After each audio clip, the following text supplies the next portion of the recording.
Awas, Papua terancam deforestasi terbesar di dunia.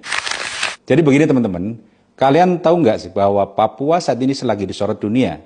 Bukan karena prestasi, tapi karena proyek strategis nasional food estate di Merauke diprediksi bakal menyebabkan deforestasi terbesar di planet ini dalam dekade terakhir.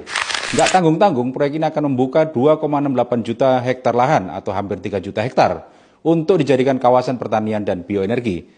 Luas itu kurang lebih setara dengan 40 kali luas DKI Jakarta. Dan sebagian besar dari wilayah ini adalah hutan hujan tropis yang belum terjamah. Proyek yang tujuannya untuk memperkuat ketahanan pangan nasional ini menyangkut pengembangan lahan pertanian, pembangunan pabrik gula, dan bioetanol. Lembaga internasional Mighty Earth bareng The Tree Maps yang ngasih analisis serius soal penebangan hutan besar-besaran yang lagi terjadi di Papua.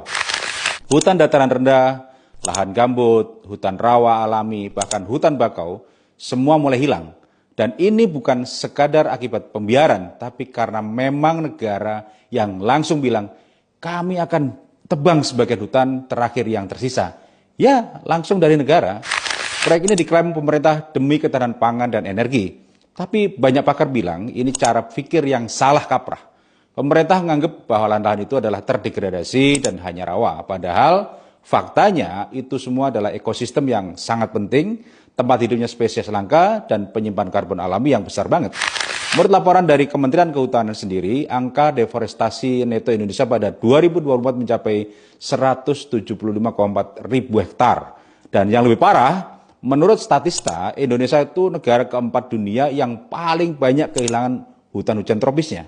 Kita udah deforestasi lebih dari 74 juta hektar sejak tahun 1950. Mau nambah lagi. Dan kata Glenn Horowitz, CEO-nya Mighty Earth, ini tragis. Kenapa? Karena Indonesia selama ini sudah banyak dapat pujian karena mulai berhasil misahin antara pertanian dan deforestasi. Tapi proyek tunggal ini bisa ngerusak semua kemajuan yang sudah capek-capek dibangun sebelumnya. Jadi gini teman-teman, kita itu nggak anti pembangunan dan kemajuan, tapi yang kita kritik adalah cara pikir yang pendek, yang masih mikir tebang dulu, tanam nanti. Papua bukan tanah kosong, itu rumah bagi banyak komunitas adat, satwa langka, dan ekosistem yang nggak bisa diganti. Kalau kita biarin proyek kayak gini jalan tanpa kontrol, yang rugi bukan cuma orang Papua, tapi kita semua rakyat Indonesia. Karena krisis iklim itu tidak kenal batas wilayah.